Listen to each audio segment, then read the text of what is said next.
कालच्या क्लासमध्ये आपण ग्रोथ रेट वगैरे घेतलेलं आहे. तर नेक्स्ट टाईप त्या ठिकाणी आपण बघतोय ॲब्सोल्यूट ग्रोथ रेट. तर ॲब्सोल्यूट ग्रोथ रेट म्हणजे काय? Total growth per unit time is called as the absolute growth rate. Total growth per unit time is called as the absolute growth rate. म्हणजे एका दिवसात साधारण झाडाची साईज किती वाढली म्हणजे ग्रोथ किती झाली तर त्याला म्हणता ॲब्सोल्यूट ग्रोथ रेट. एक्झाम्पल सांगा किंवा फॉर्म्युला काय घेता येईल? dN/dt. dN म्हणजे काय आहे?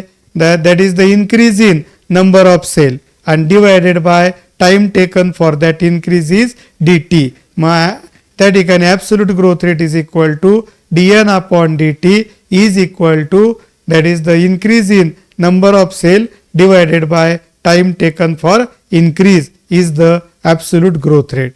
Now the relative growth rate. तर absolute growth rate ला इनिशियल ग्रोथनी डिवाइड करायचं आणि इंटू 100 घ्यायचं. मग the ratio of absolute growth rate and initial growth, the ratio of absolute growth rate and initial growth into 100. पूर्ण पॉइंट्स आपण last लेक्चरला बघितलेले. तर याला म्हणता त्या ठिकाणी काय नाव दिलं जाईल सांगा? तर जे रिलेटिव्ह म्हणजे with relative to initial growth, therefore it is called relative growth rate. म्हणून याला काय आणायचं आहे? रिलेटिव्ह ग्रोथ रेट हे नाव त्या ठिकाणी दिलं जाईल. आता बघा इथे एक झाड आहे, त्याची साईज आहे, पानाची साईज आहे 5 सेंटीमीटर स्क्वेअर आणि त्याची दुसऱ्या दिवशी एका दिवसामध्ये साईज वाढते आणि आपण विचार करू की 10 सेंटीमीटर स्क्वेअर होते. बघा याची साईज पहिल्या दिवशी किती होती? 5. दुसऱ्या दिवशी 10 झाली. चा अर्थ काय झाला? 10 नी वाढली. साईज कितीनी वाढली? 10 झाली म्हणजे 5 नी इन्क्रीज झाली. का? 5 होती 10 झाली म्हणजे डबल झाली. म्हणजे याचा अर्थ काय झाला की ॲब्सोल्यूट ग्रोथ रेट हा किती आहे? 5 सेंटीमीटर स्क्वेअर पर डे. एका दिवसात ही पानाची साईज ग्रोथ ही 5 सेंटीमीटर स्क्वेअरनी होते.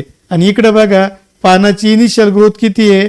50 आहे आणि दुसऱ्या दिवशी चेक केलं तर 55 झालं. म्हणजे सांगा बरं एका दिवसात साईज कितीनी वाढली? 50 वरून 55 झाली. म्हणजे सांगा 5 सेंटीमीटर स्क्वेअर पर डे. दोघांमध्ये तितकंच आहे. बघा याची 5 वरून 10 वर येते म्हणजे 5 सेंटीमीटर स्क्वेअर पर डे आणि इकडं 50 वरून 55 वर येते म्हणजेच 5 centimetre square per day. 5 centimetre square per day. तर हे झाल्या दोन्हींकरता ॲब्सोल्यूट ग्रोथ रेट. पण आता मला ए पानाकरता रिलेटिव्ह ग्रोथ रेट काढायचा आहे. तर मग मी काय करेल? बघा फॉर्म्युला घेईल. सांगा बरं ॲब्सोल्यूट ग्रोथ रेट किती आहे? 5 डिवायडेड बाय इनिशियल ग्रोथ म्हणजे ही घ्यायची ओरिजिनल 5 आणि इंटू 100. तर हा झाला रिलेटिव्ह ग्रोथ रेट. पहिले ॲब्सोल्यूट काढला, आता रिलेटिव्ह ग्रोथ रेट. सांग relative growth rate equal to काय? ॲब्सोल्यूट ग्रोथ रेट जो 5 आहे आणि डिवायडेड बाय ओरिजिनल किंवा इनिशियल ग्रोथ 5 आहे आणि इंटू 100. सांग 5 कॅन्सल म्हणजे याचा अर्थ ए करता सांगा ए पाना करता रिलेटिव्ह ग्रोथ रेट हा 100% आहे. म्हणजेच आदल्या दिवशी 5 आहे तर दुसऱ्या दिवशी 100 होतंय. याचा अर्थ 100% ग्रोथ त्या ठिकाणी होते. दुसरा विचार करा आता याचा. बी पाना करता बघा रिलेटिव्ह ग्रोथ रेट. सांगा बरं पहिलं ॲब्सोल्यूट ग्रोथ रेट किती आहे? 50 वरून 55 वर आलं म्हणजे टोटल ग्रोथ झाली 5 सेंटीमीटर स्क्वेअर आणि डिवायडेड बाय सांगा इनिशियल ग्रोथ किती आहे? 50. मग 50 आणि इंटू 100. तर हे कॅन्सल झालं. हे सांगा 10%. म्हणजे बघा ॲब्सोल्यूट ग्रोथ रेट दोघांचा सारखा आहे पण रिलेटिव्ह ग्रोथ रेट मात्र वेगळा येतोय. ए पाना करता रिलेटिव्ह ग्रोथ रेट हा 100 येतोय तर बी पाना करता रिलेटिव्ह ग्रोथ रेट हा 10% येतोय. तर this is the difference between absolute and relative growth rate. तर हे दोन्ही पण सगळे पॉइंट्स तुम्हाला क्लिअर केले. आता अर्थमॅटिक ग्रोथ आणि जॉमेट्रिक ग्रोथ लक्षात घ्या. अर्थमॅटिक ग्रोथ आणि जॉमेट्रिक ग्रोथ. अर्थमॅटिक ग्रोथ ही लिनियर असते. अर्थमॅटिक ग्रोथ ही कशी आहे? लिनियर. बघा उदाहरणार्थ पहिल्या दिवशी क्लासला एक विद्यार्थी आला दुसऱ्या दिवशी 2 आले, तिसऱ्या दिवशी 3 आले, चौथ्या दिवशी 4 आले, पाचव्या दिवशी 5 विद्यार्थी आले, 6व्या दिवशी 6. याला म्हणायचं सांगा क्लासची ग्रोथ झाली का नाही झाली? झाली. पण कशी? लिनियर स्वरूपाची. 1 नंतर दुसऱ्या दिवशी 2 आले, तिसऱ्या दिवशी 3 विद्यार्थी आले, चौथ्या दिवशी 4 विद्यार्थी आले, मग 5 आले, तर याला म्हणता अर्थमॅटिक ग्रोथ. आता दुसरा प्रकार बघा, जॉमेट्रिक ग्रोथ. पहिल्या दिवशी 1 विद्यार्थी आला, दुसऱ्या दिवशी 2 आले, तिसऱ्या दिवशी लगेच 2 चे 4 झाले, लगेच 4 चे तिसऱ्या, चौथ्या दिवशी 4 चे 8, 8 चे 16 झाले. म्हणजे पहिले 1 2 3 4 असं नाही, 1 चे 2, 2 चे 4, 4 चे 8, 8 चे 16, 16 चे 32. याला म्हणता जॉमेट्रिक ग्रोथ.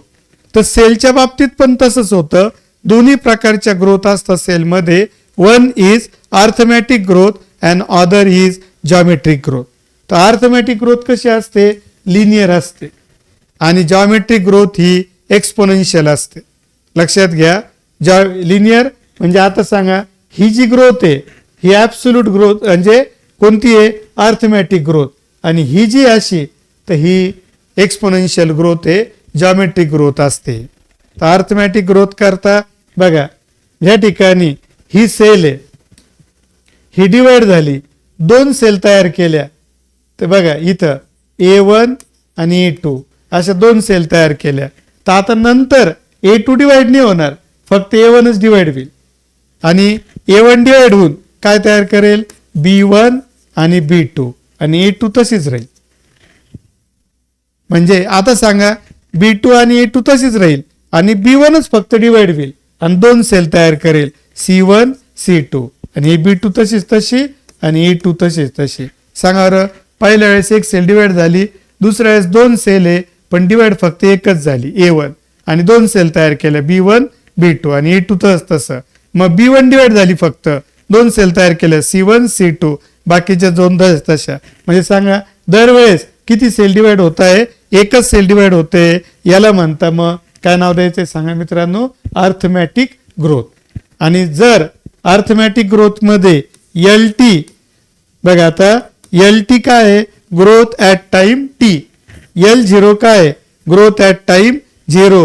R काय आहे? Growth rate. आणि T आहे टाइम रिक्वायर्ड फॉर ग्रोथ. लक्षात घ्या, LT म्हणजे काय आहे? Length at time T. L0 म्हणजे काय आहे? Length at time equal to 0. R म्हणजे काय आहे? आत्ता घेतलेलं ग्रोथ रेट. आणि T म्हणजे गिवन टाइम. हा फॉर्म्युला आहे, आणि हा असा टाईपचा ग्राफ असतो. त्यामध्ये हे असतं L0, आणि असा ग्राफ त्या ठिकाणी सरळ भेटतो. तर याला म्हणता लिनियर ग्राफ. लिनियर ग्राफ असतो कोणाकरता? तर अर्थमॅटिक ग्रोथ करता. लक्षात ठेवा, अर्थमॅटिक ग्रोथ करता कसा ग्राफ आहे? मग अर्थमॅटिक ग्रोथ करता मित्रांनो लिनियर स्वरूपाचा ग्राफ त्या ठिकाणी असणार आहे.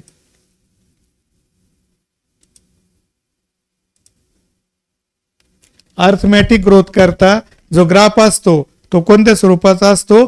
लिनियर स्वरूपाचा असा ग्राफ आहे. त्यामध्ये सांगा फॉर्म्युला काय आहे? LT equal to L0 plus R into T. LT म्हणजे लेंथ ऑफ द प्लांट और length at time T. L0 म्हणजे length at time equal to 0 म्हणजे ओरिजिनल लेंथ. R म्हणजे ग्रोथ रेट, एका दिवसात कितीनी वाढ होते. आणि T म्हणजे नंबर ऑफ डेज किंवा given time. Number of days म्हणा किंवा गिवन टाइम म्हणा. तर आता जॉमेट्रिक ग्रोथचा विचार करू. कोणत्या ग्रोथचा विचार करता येईल? जॉमेट्रिक ग्रोथचा त्या ठिकाणी विचार करता येईल. जॉमेट्रिक ग्रोथ ही इनिशियली स्लो असते, पण नंतर मात्र एकदम फास्ट व्हायला लागते. मी तुम्हाला सांगितलं बघा, एका क्लासला पहिल्या दिवशी 1 विद्यार्थी आला, दुसऱ्या दिवशी 2 आले, तिसऱ्या दिवशी 3 नाही आले, 2 चे डायरेक्ट 4 झाले, चौथ्या दिवशी 4 चे 5 नाही झाले, 4 चे डायरेक्ट 8 झाले, 8 चे डायरेक्ट 16 झाले. तर याला म्हणतात चक्रवाढ व्याज म्हणतो ना आपण, ते जॉमेट्रिक ग्रोथ. कोणती ग्रोथ आहे सांगा? ही जॉमेट्रिक ग्रोथ आहे, ज्यामध्ये सांगा एकापासून किती सेल तयार होतील? 2, 2 पासून 4, 4 पासून 8, 8 पासून 16, 16 पासून 32. ह्या पद्धतीने सेल डिवाइड होईल. आणि जे झायगोट आहे ऑलरेडी आपल्याला माहिती आहे, एक सेलचं डिप्लॉइड स्टेअस आणि त्याच्यापासून पूर्ण गर्भ तयार होतो. तर झायगोट मध्ये सुरुवातीला जी सेलचं डिव्हिजन आहे ते जॉमेट्रिक पद्धतीने होतं. सुरुवातीला सेलचं डिव्हिजन कोणत्या पद्धतीने होतं? जॉमेट्रिक. तर आता बघा, W1 is the final size, W0 is the initial size आणि इथं ग्रोथ कशी आहे? लिनियर नाहीये, एक्सपोनेन्शियल आहे. म्हणून या ठिकाणी ई घेतलं. R is the growth rate and T is the given time. लक्षात घ्या, W1 final size, W0 initial size, R growth rate, T time of growth, E base of natural logarithm किंवा exponential function. आणि मग त्याचं बघा हे दोन्ही दाखवले. बघा हे जायगोट आहे, सुरुवातीला जायगोट कोणत्या पद्धतीने डिवाइड होतोय? जॉमेट्रिक. आणि नंतर मात्र अर्थमॅटिक. सांगा, जॉमेट्रिक मध्ये काय असतं? जेवढ्या सेल तयार झाल्या आहे त्या परत डिवाइड होतात, परत डिवाइड होतील, परत डिवाइड होतील. म्हणजे कंटिन्युअस डिव्हिजन चालू राहील सेलचं, सगळ्या सेलचं. असं नाही की 2 सेल तयार झाल्या आणि एकाने मग डिव्हिजन नाही केलं, एकानेच डिव्हिजन. त्या अर्थमॅटिक मध्ये होतं. आता उदाहरणार्थ बघा, इथं सगळ्या सेल डिवाइड होतील, जॉमेट्रिक ग्रोथ. आणि इथं बघा, आता इथं काय झालं? ज्या लाल रंगाने सेल दाखवलेल्या आहे त्याच फक्त डिवाइड होतील आणि ज्या निळ्या रंगाने दाखवलेल्या सेल आहे त्या आता डिवाइड होणार नाही. आणि जर असं झालं की काही सेल डिवाइड होत आहे आणि काही नाही डिवाइड होते, तर त्यावेळेस त्याला म्हणता अर्थमॅटिक ग्रोथ. तर झायगोटची इनिशियल ग्रोथ ही जॉमेट्रिक ग्रोथ असते मित्रांनो, आणि फायनल नंतरची ग्रोथ ही कशी असते? अर्थमॅटिक ग्रोथ आहे. इथं जर शेवट बघितलं तर निळ्या रंगाच्या ज्या सेल्स दाखवल्या, निळ्या रंगाच्या म्हणजे निळ्या रंगाने त्या डिवाइड न होणारे आहे. आणि लाल रंगाने दाखवले आहे they have the capacity of cell division. Means some cells are having the capacity of cell division and they carry the cell division process, but the blue colored cell they stops the process of cell division and they undergo differentiation. ते organs तयार करायला लागतात, ते आता division मध्ये part घेत नाही. मग ती झाली अर्थमॅटिक ग्रोथ. तर ग्रोथ कर्व आपण दोन्ही बघितले. हा जो आहे हा लिनियर ग्रोथचा आहे आणि अर्थमॅटिक आहे. आणि हा बघा, सुरुवातीला ग्रोथ कमी आहे आणि नंतर एकदम फास्ट आहे, याला म्हणता जे शेप कर्व. म्हणजे जॉमेट्रिक ग्रोथचा जे शेप कर्व असतो आणि अर्थमॅटिक ग्रोथचा लिनियर कर्व असतो. याच्यामध्ये बघा, सुरुवातीला ग्रोथ एकदम स्लो आहे, याला म्हणता लॅग फेज सुरुवातीच्या. नंतर इथून इतका ग्रोथ एकदम सुपर फास्ट आहे, त्याला म्हणता एक्सपोनेन्शियल फेज. आणि नंतर ग्रोथ स्टेडी होऊन जाते, त्याला म्हणता स्टेशनरी फेज. म्हणजे सांगा, जॉमेट्रिक ग्रोथच्या ग्राफमध्ये किती पार्ट आहे? तर जॉमेट्रिक ग्रोथच्या ग्राफमध्ये 3 पार्ट आहे. जो स्लो असतो, ग्रोथ रेट ज्या भागात स्लो असतो त्याला म्हणता लॅग फेज. नंतर ज्या भागात एकदम फास्ट असतो त्याला म्हणता एक्सपोनेन्शियल फेज किंवा लॉग फेज. Log phase. आणि ज्या भागात ग्रोथ रेट एकदम कमी होऊन जातो आणि स्टेशनरी फेज चालू होतो त्याला काय म्हणतात सांगा? Stationary phase. आणि हे तिन्ही फेज होण्याकरता जो वेळ लागतो त्याला म्हणता grand period of the growth. जो वेळ लागेल त्याला काय आणायचं?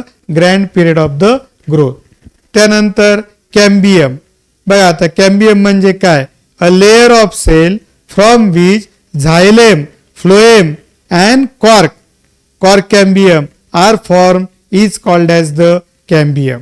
ज्याच्यामधून झायलेम, फ्लोएम आणि कॉर्क तयार होतं त्याला म्हणता कॅम्बियम. आता हे डिफरन्शिएशन पहिले क्वेश्चन्स घेऊन टाकू आपण. आता 2025 आणि 2023 ला एक क्वेश्चन आहे, which one of the following shows correct sequence of the growth phase in the seller growth of the plant. प्लांटच्या ग्रोथ मध्ये दिलेल्या पार्ट मध्ये कोण आहे जे करेक्ट सिक्वेन्स दाखवत आहे? सांगा र. सगळ्यात पहिल्यांदा काय होईल? सांगा र, कोणता ऑप्शन करेक्ट येईल? तुम्ही सांगा. डी. गायत्री पैठणकर सांगताय D option.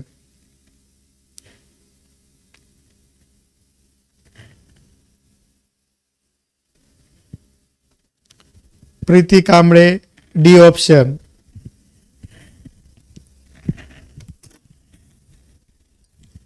Siddhi Kudale D option सांगताय, साई भड डी ऑप्शन.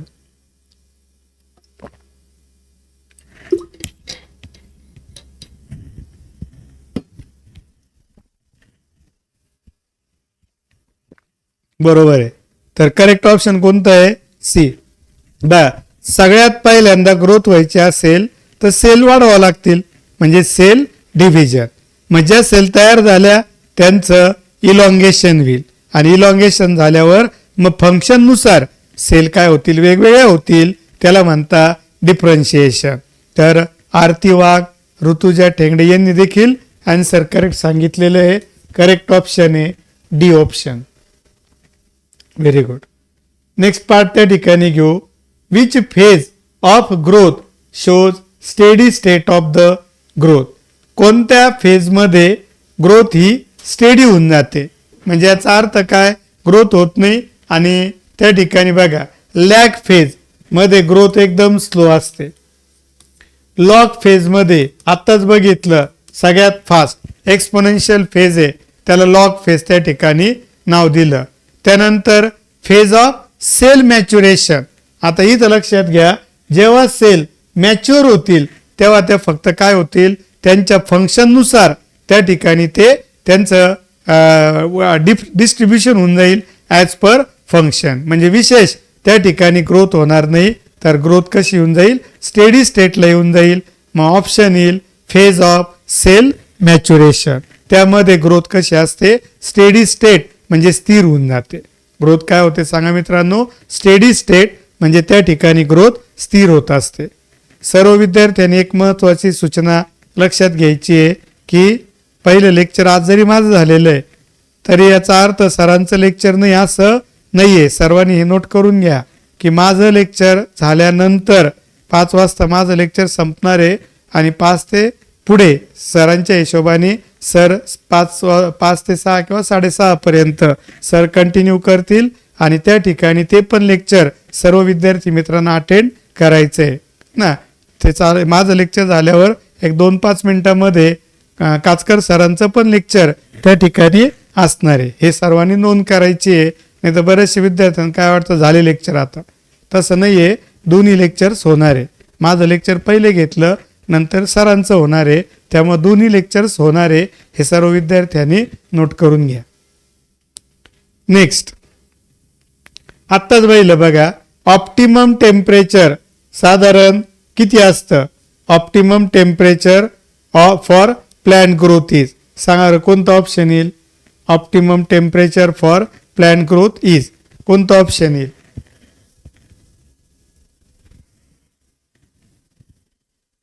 करेक्ट आहे. कोणतं ऑप्शन येत आहे सांगा? करेक्ट ऑप्शन येईल 25 to 35 degree Celsius. C is the correct option. कोणतं ऑप्शन करेक्ट येईल मित्रांनो? सी हे करेक्ट ऑप्शन आहे. समीक्षा, गायत्री, प्रीती, माया थोरात या सर्वांनी त्या ठिकाणी करेक्ट आन्सर सांगितलेलं आहे. नेक्स्ट बघा, हे बरोबर आलं 25 to 35.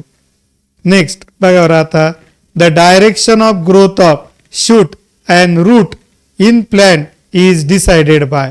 सांगा खोड कोणत्या दिशेने वाढेल आणि रूट कोणत्या दिशेने वाढेल, तर याला ठरवणारं कोण आहे? ऋषिकेश सोनवणे. मागच्या क्वेश्चनचा आन्सर बरोबर आहे, ह्या क्वेश्चनचं सांगा आता. ऋषिकेश, समीक्षा मोरे बरोबर आहे, सिद्धी, आरती, गायत्री बरोबर आहे, Rishikesh, Maya, Rohan Bairagi very good, Sai Bhad correct option आहे. कोणतं सांगा? Gravitational force. कसं? Stem grows in the direction opposite to that of the gravitational force and root grows in a direction of gravitational force. The correct option is B is the correct option. कोणता option correct असेल मित्रांनो? B हे या ठिकाणी correct option आहे. Water is the best. चला सांगा, water is the best dash dash medium for all biochemical reaction occurring in the cell. Water is the best dash dash medium for all the biochemical reactions occurring in the cell. Sai भड,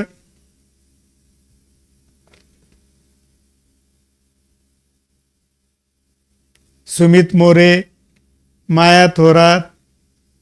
सर्वांनी correct option सांगताय, very good. तर correct option कोणतं आहे? It is the aqueous medium. Correct option आहे C is the correct option. C आहे त्या ठिकाणी करेक्ट ऑप्शन आहे. बघा, C is the correct option. Next, आता बघा ह्या ठिकाणी काय होतंय? In geometric growth the total number of cell produce after 4 successive mitotic divisions will बी. आता बघा ही डायग्राम ऍडिशनली तर दाखवलेली आहे. 4 मायटोटिक डिव्हिजन आहे, सेल एक आहे सांगा र, आणि 4 डिव्हिजन आहे. ही एक सेल आहे, पहिलं डिव्हिजन झालं आणि जॉमेट्रिक आहे म्हणजे सगळ्या सेल डिवाइड होतील. तर सांगा एक सेल आहे, एकच्या किती होतील? 2 पहिलं डिव्हिजन झाल्यावर. सांगा आता हे पहिलं डिव्हिजन, दुसऱ्या डिव्हिजनला 2च्या किती होतील? 4. हे दुसरं डिव्हिजन. त्यानंतर सांगा नंतर 4च्या किती होतील? 8 तिसरं डिव्हिजन. आणि चौथ्या डिव्हिजनला 8च्या किती होतील? 16. म्हणजे at the end of 4th division how many cells are produce. प्रश्न विचारलेला आहे. तर करेक्ट आन्सर कोणतं येईल मित्रांनो? तर या ठिकाणी D is the correct answer. Geometric growth हे 4 सक्सेसिव्ह मायटोटिक डिव्हिजन झाले तर त्या ठिकाणी 16 सेल्स तयार होतील मित्रांनो. किती सेल्स तयार होतील? 16. नेक्स्ट पार्ट कडे जाऊ. बघा आता next, in watermelon the ovary after fertilization increases by about dash dash time in volume to form the fruit. सांगा वॉटरमेलॉन मध्ये ओव्हरी ची साईज एकदम छोटी असते, असं समजा की वाटण्यापेक्षा पण कमी.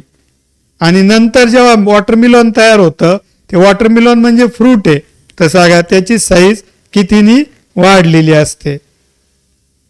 सांगा पटापट. बघावर येतं का? आपण नाही घेतलेला हा पॉईंट पण पुस्तकात आहे.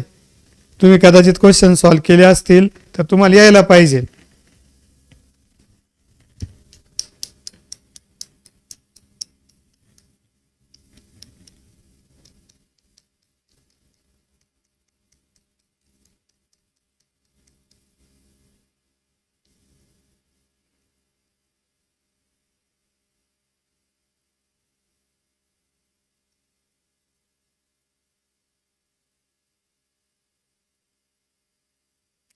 तर करेक्ट आन्सर आहे या ठिकाणी D is the correct answer. थोडं लक्षात ठेवावं लागेल की त्या ठिकाणी डी हे करेक्ट आन्सर आहे. कोणता ऑप्शन करेक्ट आहे?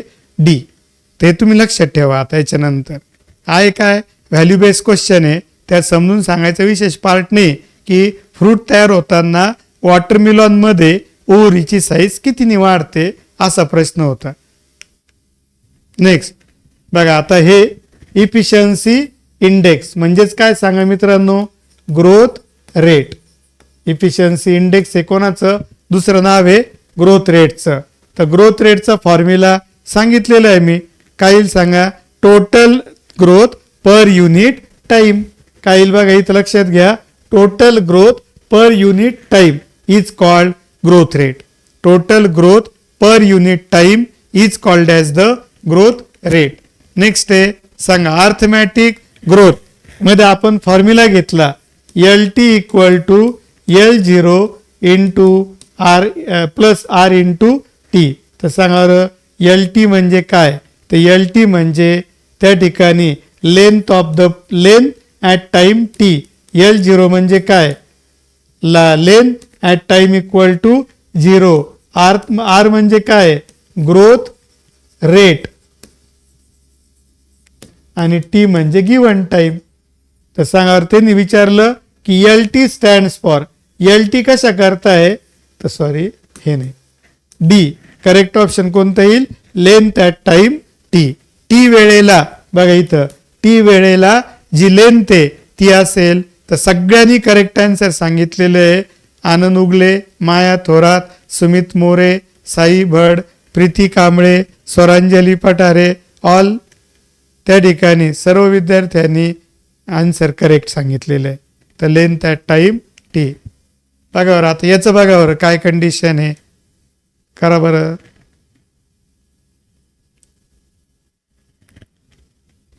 दोन 2025 विचारलेला आहे, आता एक्सप्लेन केलेला क्वेश्चन आहे. आपण करा सॉल्व.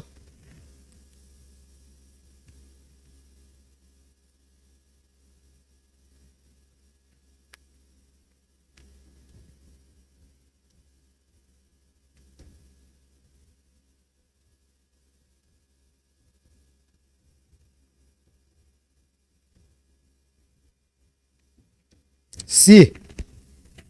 बर बघू.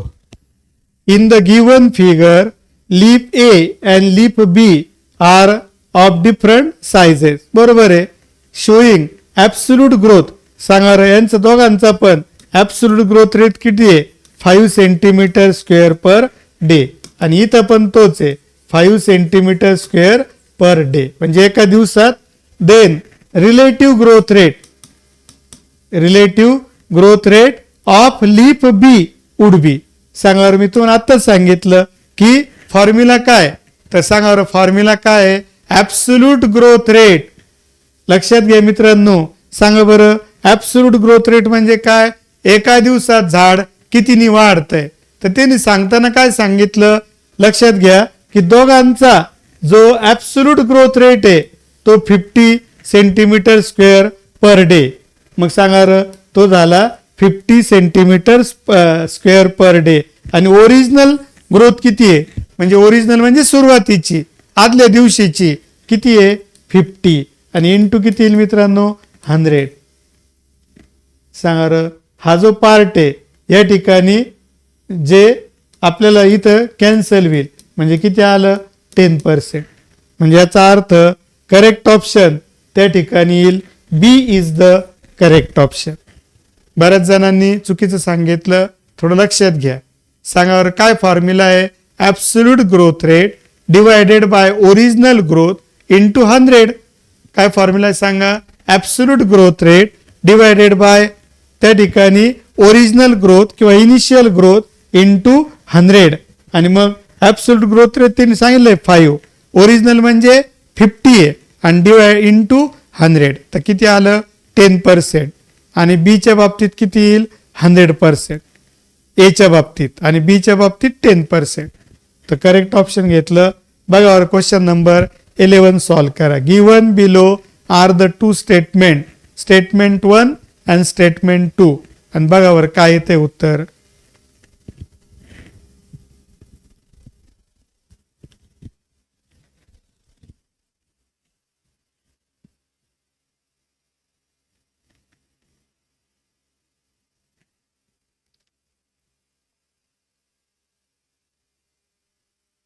ओके सॉरी, इथंच ऑप्शन राहिले होते, सॉरी.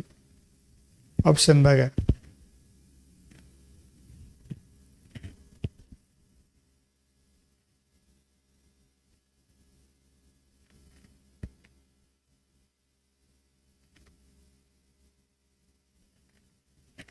ओके बघा काय म्हणताय, बरेच विद्यार्थी सांगताय B is the correct option. B is the correct option. Vedang, Preeti Kamble, Siddhi Kudale, Swaranjali, Rishikesh, Preeti Kamble, all are saying that option is correct, B option is correct. बघू मग बघा, बोथ हे सगळ्यांचं म्हणणं आहे. तर इथं बघू, बोथ स्टेटमेंट करेक्ट आन्सर तुम्ही सांगितलं. मी बघतो आज समजून सांगतो. बघा काय म्हटलं तर ग्रोथ कर for graphic representation of arithmetic growth in plan is exponential म्हटलं. म्हणजे अर्थमॅटिक ग्रोथचा ग्राफ हा एक्सपोनेन्शियल असतो. बरोबर आहे का? नाही. तर बरोबर काय आहे? लिनियर आहे. म्हणजे याचा अर्थ पहिलं वाक्य चुकीचं आहे. दुसरं बघू आता. द ग्रोथ कर for graphic representation of geometric growth in plan is linear. Geometric growth म्हटलं तर ग्राफ कसा आहे? एक्सपोनेन्शियल. म्हणजे एक्सपोनेन्शियल आहे ग्राफ. ग्राफ कसा आहे? एक्सपोनेन्शियल. त्यांनी काय म्हटलं? लिनियर. मग याचा अर्थ दोन्ही पण स्टेटमेंट चुकीचे आहे आणि म्हणून बी इज द करेक्ट ऑप्शन. त्या ठिकाणी कोणतं ऑप्शन करेक्ट आहे मित्रांनो? तर बी हे करेक्ट ऑप्शन आहे. नेक्स्ट पार्ट येईल डिफरन्शिएशन. बघा आता डिफरन्शिएशन म्हणजे काय, जेव्हा सेल तयार होतील तेव्हा त्या पहिले इलॉंगेट होतील आणि नंतर त्यांचं फंक्शन आणि स्ट्रक्चर सगळं त्यानुसार बदल होतील अँड दे अंडरगो मॅच्युरेशन. बघा, permanent change in structure and function of cell leading to maturation is called differentiation. प्रत्येक सेल सुरुवातीला सारखी राहील पण नंतर मात्र प्रत्येक सेल काय होईल, फंक्शन नुसार आणि स्ट्रक्चर नुसार त्या ठिकाणी वेगळी होऊन जाईल आणि त्या सेलचं काय होईल, मॅच्युरेशन होईल. याला म्हणता सेल मॅच्युरेशन किंवा सेल डिफरन्शिएशन. काय नाव द्यायचं सांगा त्याला, सेल डिफरन्शिएशन. काय येईल मग, permanent change in structure and function of a cell leading to maturation is called differentiation. During cell differentiation cell undergo few to major. ज्या सेलचं डिफरन्शिएशन होतंय सेल फंक्शन नुसार काय होते, सगळं स्वतःचं स्ट्रक्चर वगैरे बदलून घेते, त्यामध्ये ॲनाटॉमिकल आणि फिजिओलॉजिकल चेंजेस होतात. फॉर एक्झाम्पल बघा, पॅरेन्कायमा इन हायड्रोफाइट्स. पॅरेन्कायमा नावाच्या सेल्स असतात. पॅरेन्कायमा नावाच्या काय सेल कोणामध्ये, हायड्रोफाइट म्हणजे पाण्यात येणारे झाडं. डेव्हलप्स काय डेव्हलप करता बघा, लार्ज त्या ठिकाणी लार्ज स्किझोजिनस इंटरस्पेसेस. दॅट इज द म्हणजे त्या इंटरस्पेसेस म्हणजे आतमध्ये पोकळ जागा तयार करता, इंटरस्पेसेस तयार करता. कशा करता, for mechanical support buoyancy and aeration, की जेणेकरून त्या सेलला मेकॅनिकल सपोर्ट भेटावा, त्यांना पाण्यावर तरंगता यावं आणि त्यांच्या हवा खेळती राहावी. ह्या कारणाकरता ज्या पॅरेन्कायमा सेल्स आहे कोणत्या झाडामध्ये असणाऱ्या, हायड्रोफाइट्स मध्ये असणाऱ्या, त्या काय करता सांगा, सिझोजिनस इंटरस्पेसेस तयार करता म्हणजे सेलच्या मध्ये मोकळ्या जागा तयार करता आणि त्यामुळे त्या सेल ते झाड पाण्यावर व्यवस्थित तरंगू शकतं, त्याला सपोर्ट भेटतो. मग याला म्हणता डिफरन्शिएशन. मॅच्युरेशन इज, पण सांगा बरं, एखादी सेल मॅच्युअर झाली तर काय होतं, it loses the capacity of cell division. लक्षात घ्या, जेव्हा एखादी सेल मित्रांनो मॅच्युअर होते तेव्हा त्या सेलमध्ये जी डिवाइड होण्याची क्षमता आहे ती नष्ट होऊन जाते. म्हणजे याचा अर्थ तो तेवढा त्याग करून सेल मॅच्युअर होऊ शकते. म्हणजे जी सेल मॅच्युअर झाली आहे, it has lost the capacity of cell division. Cell डिव्हिजनची कॅपॅसिटी संपलेली असते. नाव डी डिफरन्शिएशन. बघा, आता एखादी सेल आहे ती जेव्हा डिफरन्शिएट होते, सांगा डिफरन्शिएट कशानुसार होते, according to structure and function. आणि सांगा loss the capacity of cell division. Loss the capacity of cell division म्हणजे सांगा सेल मॅच्युअर होते, सेलचं स्ट्रक्चर आणि फंक्शन नुसार सेल इतरांपासून वेगळी होऊन जाते, पण हे होताना त्याला एक लॉस सहन करावा लागतो. सांगा जी सेल काय झाली आहे, डिफरन्शिएट झालेली आहे, it has loss the capacity of cell division. त्याच्यात सेल डिव्हिजनची कॅपॅसिटी नाही मित्रांनो, कोणत्या सेलमध्ये डिफरन्शिएट झालेल्या. पण कधी कधी काय होतं की ज्या सेल मध्ये सेल डिव्हिजनची कॅपॅसिटी संपलेली आहे, त्या डिवाइड होत नाहीये, तर आता त्या नंतर परत काय होता, डी डिफरन्शिएट. डीडी सांगा, डीडी म्हणजे काय, डी डिफरन्शिएशन. डीडीचा अर्थ काय झाला सांगा मित्रांनो, डी डिफरन्शिएशन. डीडीचा अर्थ काय झाला सांगा, डी डिफरन्शिएशन. तर जे डी डिफरन्शिएशन होतं तर त्यावेळेस cell regain the capacity of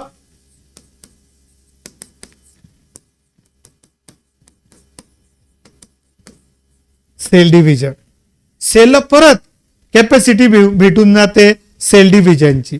me example तुम्हाला सांगू शकतोय की एखादा प्लेयर जर रिटायर झाला क्रिकेटमध्ये तर त्याचं झालं डिफरन्शिएशन. पण मग काय झालं, त्याची जरा उणीव जाणवायला लागली, चांगला खेळत होता आणि असं वाटायला लागलं की बाकीच्यांपेक्षा तोच बरा होता. मग आता तो परत आला टीम मध्ये, झालं डी डिफरन्शिएशन. तसं one cell has lost the capacity of cell division, झालं differentiation. And it again regain the capacity of cell division, झालं डी डिफरन्शिएशन. कळालं का? डी डिफरन्शिएशन मध्ये काय होतं, cell again become meristematic. Cell काय होऊन जाते सांगा, मेरिस्टिमॅटिक होते. Means it has the capacity of cell division. बघा, the permanent cell undergo dedifferentiation and become again meristematic. Meristematic म्हणजे काय सांगा, having the capacity of cell division, having the capacity of cell division, having the capacity of cell division. बघा example कोणतं आहे, D differentiated इंटरफॅसिक्युलर cambium नावाचा एक कॅम्बियमचा प्रकार आहे. बघा डायग्राम आहे हे बघा, इथे हे एका झाडाच्या खोडाचा पार्ट दाखवलेला आहे, कट सेक्शन. म्हणजे काय, एखादं झाड कट केलं तर त्याचं खोड जे असं आडवं कट करून टाकलं आणि वरतून खोड बघितलं तर असं दिसेल. आणि सेंटरला खोडाच्या पीठ असतं. आणि नंतर इथे एक स्ट्रक्चर दाखवलंय. तर बघा आता हे जे पिंक कलरनी हे प्रायमरी झायलेम आणि हे ब्ल्यू कलरनी हे प्रायमरी फ्लोएम, आणि दोघांच्या मध्ये हा जो ब्लॅक कलरची स्ट्रीप आहे याला म्हणता इंट्राफॅसिक्युलर कॅम्बियम. काय नाव द्यायचंय सांगा, त्या ठिकाणी काय नाव द्यायचंय, इंट्राफॅसिक्युलर कॅम्बियम किंवा फॅसिक्युलर कॅम्बियम हे. आणि बघा आता इथं झायलेम नाही, फ्लोएम नाही, इथं याला म्हणता इंटरफॅसिक्युलर कॅम्बियम. याला काय म्हणायचं मित्रांनो, इंटरफॅसिक्युलर कॅम्बियम. आणि झायलेम आणि फ्लोएमच्या मध्ये जे त्याला म्हणा फॅसिक्युलर किंवा इंट्राफॅसिक्युलर कॅम्बियम. काय म्हणायचं सांगा, फॅसिक्युलर किंवा इंट्राफॅसिक्युलर कॅम्बियम हे नाव त्या ठिकाणी दिले जाईल. लक्षात आलं का? तर यांच्या बाबतीत काय होतंय त्याचा त्या ठिकाणी आपण विचार करू. बघा, dedifferentiated intrafascicular cambium and cork cambium. बघा, dedifferentiated intrafascicular cambium and cork cambium त्या ठिकाणी are form from parenchyma cell between कुठं, vascular bundle and inner most layer of the cortex respectively. त्याच्यात फक्त तुम्ही एवढं लक्षात ठेवा, एक्झाम्पल कोणतं आहे, डी डिफरन्शिएटेड इंटरफॅसिक्युलर कॅम्बियम, की ज्यांच्यामध्ये परत म्हणजे पहिल्यांदा सेल डिव्हिजनची कॅपॅसिटी नष्ट झाली आणि परत त्यांच्यात ती कॅपॅसिटी आली. सेकंडरी आता रिडिफरन्शिएशन म्हणजे काय, बघा 3 टप्पे. पहिला प्लेयर खेळत होता, रिटायर झाला, झालं डिफरन्शिएशन. परत त्याला मॅनेजमेंटनी बोलवलं, परत वर्षभर खेळला, झालं डी डिफरन्शिएशन. आणि आता परत मॅनेजमेंट म्हणे की झालं आता परत तुम्ही रिटायर व्हा, झालं रिडिफरन्शिएशन. तर परत एकदा cell loses the capacity of cell division, तर then it is called redifferentiation. Example बघा, secondary xylem and secondary phloem are form कोणामधून तयार होता, from dedifferentiated cambium present in the vascular bundle. तर हे रिडिफरन्शिएशनचा पार्ट असतो त्या ठिकाणी.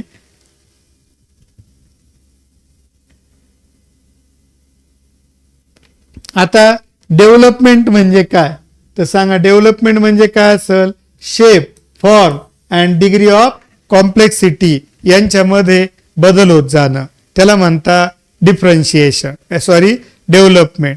डेव्हलपमेंट मध्ये काय काय होतं बघा, सगळ्यात पहिल्यांदा सीडचं जर्मिनेशन होतं, मग नंतर सीड वाढत जाते आणि नंतर मग प्लॅन्ट होतं, ओल्ड होतं आणि त्या प्लॅन्टची डेथ होते. हे सर्व कशात इन्क्लूड करायचं, डेव्हलपमेंट मध्ये. मग सांगा, डेव्हलपमेंट इन्क्लूड ग्रोथ, मॉर्फोजिनेसिस म्हणजे वेगवेगळे पार्ट्स तयार होणं, मॅच्युरेशन आणि शेवट सेनेसेन्स मीन्स बिकमिंग ओल्ड. सेनेसन्सचा अर्थ काय होतो, becoming, process of becoming old. तर याला म्हणता डेव्हलपमेंट. आता प्लॅस्टिसिटी म्हणजे काय बघा, ability of a plant to form different kinds of structure in response to different environmental or internal stimuli in various phases of life. म्हणजे बघा काय की वातावरणानुसार किंवा झाडाच्या आतल्या परिस्थितीनुसार काय तयार होतंय, झाड वेगवेगळ्या प्रकारचे स्ट्रक्चर तयार करतंय, त्याला म्हणता प्लॅस्टिसिटी. लक्षात घ्या, एक्झाम्पल सांगितल्यावर कळेल. म्हणजे परिस्थितीनुसार स्वतःमध्ये बदल घडून आणणं, त्याला म्हणता कॅपॅसिटी ऑफ बिईंग मोल्डेड.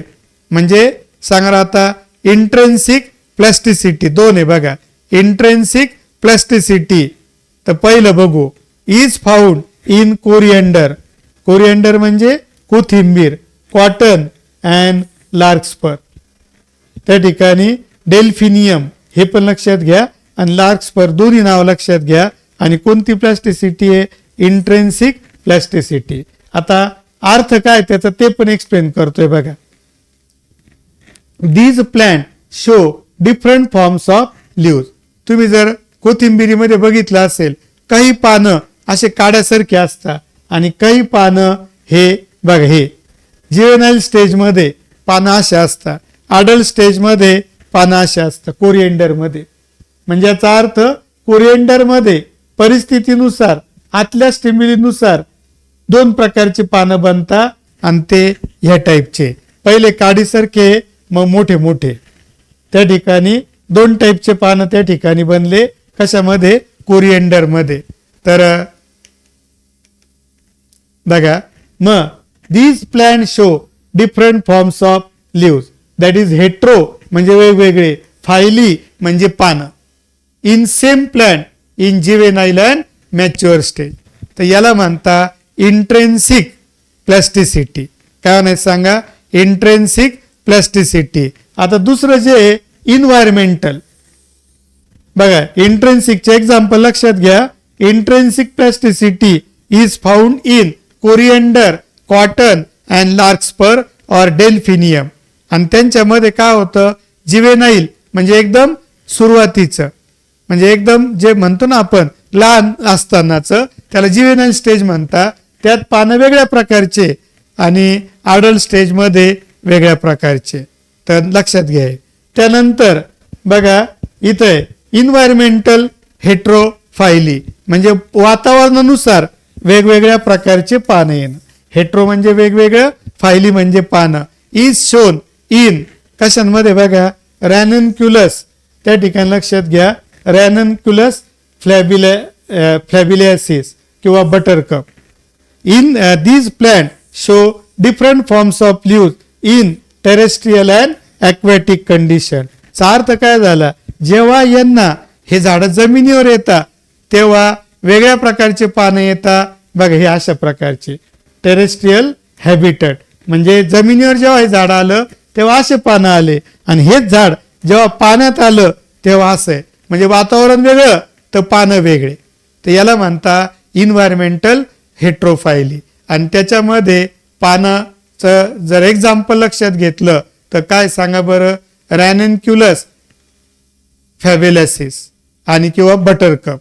लक्षात घ्या, रॅनन्क्युलस फ्लॅबेलॅसिस हे बटरकप त्याचं एक्झाम्पल लक्षात घ्यायचं आहे.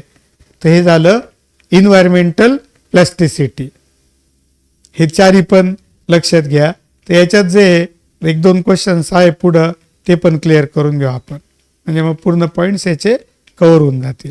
बघा इथं आहे, intrinsic plasticity is found in. 2025ला प्रश्न विचारला बघा, intrinsic plasticity is found in. कोणामध्ये इंट्रेन्सिक प्लॅस्टिसिटी ऑब्झर्व होते.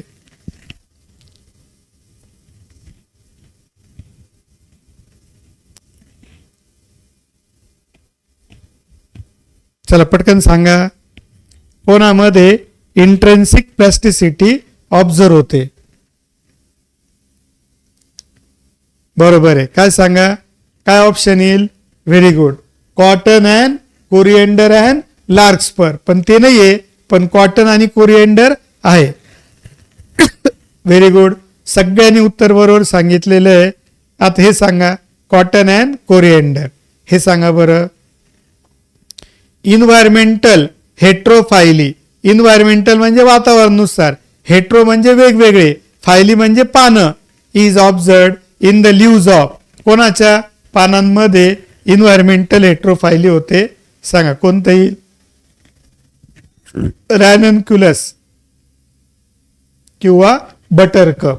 द करेक्ट ऑप्शन आहे C is the correct option. C हे या ठिकाणी काय असेल, करेक्ट ऑप्शन असेल. तर बटरकप मध्ये लार्कस्पर, कोरिएंडर आणि कॉटन यांच्यामध्ये इंट्रेन्सिक हेट्रोफायली असते. त्या ठिकाणी इथं मात्र बटरकप मध्ये जे असते इन्व्हायरमेंटल हेट्रोफायली. तर आजच्या ह्या लेक्चरमध्ये आपण एवढा पार्ट कंप्लीट केला. नेक्स्ट लेक्चरमध्ये त्या ठिकाणी आपण कंटिन्यू करू मित्रांनो, different types of hormones and their physiological effect on different types of the plant physiology. तर हे वेगवेगळ्या प्रकारचे हार्मोन्स आहे जे पुढच्या लेक्चरमध्ये आपण कंटिन्यू करणार आहे. आजचा हा पार्ट आपण इथंच थांबतोय. नेक्स्ट लेक्चरमध्ये आपण परत कंटिन्यू करू. पण सगळ्यात पहिलं महत्वाची सूचना लक्षात घ्या, याच्यानंतर 5 मिनिटांमध्ये काचकर सरांचा बायोचा लेक्चर स्टार्ट होणार आहे. त्यामुळे कोणीही कुठेही जायचं नाहीये. 5 मिनिटात परत एकदा लेक्चरला जॉईन व्हायचं आहे. Thank you friend, thank you very much.